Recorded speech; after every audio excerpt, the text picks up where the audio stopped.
Tahun 1951, Buya Hamka diangkat menjadi pegawai tinggi Kementerian Agama. Disinilah nama Buya Hamka semakin dikenal orang, diundang di berbagai tempat untuk ceramah, meski tanpa ijazah. Berkat keluasan ilmu Buya Hamka, ditunjuk menjadi dosen di sejumlah perguruan tinggi. Pada fase inilah, Buya Hamka kemudian aktif berkiprah menjadi pengurus Partai Masyumi. Partai Masyumi menjadi partai Islam terbesar di sejarah Indonesia. Namun kebahagiaan itu tidak berlangsung lama. Soekarno yang merupakan presiden di kala itu tidak senang melihat Buya Hamka yang semakin disukai masyarakat. Mereka berbeda pandangan dalam hal politik. Soekarno yang waktu itu dekat dengan komunis tentu berseberangan dengan Buya Hamka yang berkiprah di partai Islam yaitu Masyumi. Buya Hamka tidak lagi jadi pegawai negeri karena tuntutan Presiden Soekarno. Namun itu tidak membuat Buya Hamka redup. Karir Buya Hamka justru semakin meroket bersama Partai Masyumi. Namun itu tidak berlangsung lama. Soekarno yang semakin panas mendengar pidato-pidato Buya Hamka yang menggelegar di mimbar-mimbar, akhirnya mengambil langkah yang kontroversi. Soekarno pun membubarkan Partai Masyumi. Pada tahun 1964, Buya Hamka ditangkap dan dipenjara atas tuduhan politik yang menghantamnya.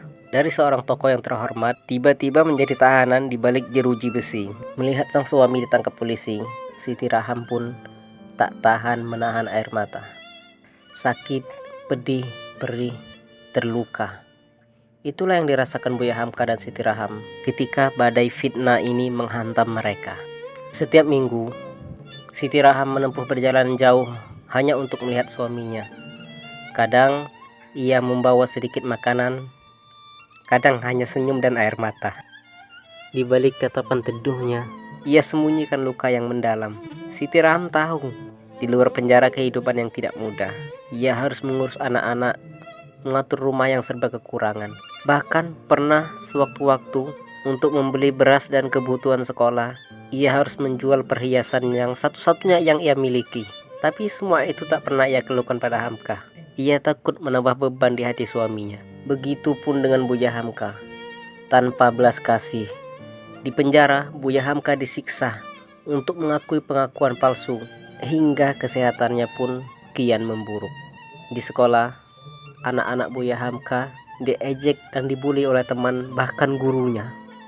Namun hal itu tidak membuat Buya Hamka dan Siti Raham menyerah begitu saja. Buya Hamka kemudian bercerita bahwa di penjara, wajah istrinya adalah penguat terbesar ketika kesepian menusuk. Ketika fitnah dan hinaan datang silih berganti, ia hanya teringat tatapan mata Siti Raham yang penuh keyakinan. Itulah yang membuat Buya Hamka mampu menghadapi ujian demi ujian. Selama di dalam penjara, Buya Hamka menyelesaikan tafsir Al-Azhar.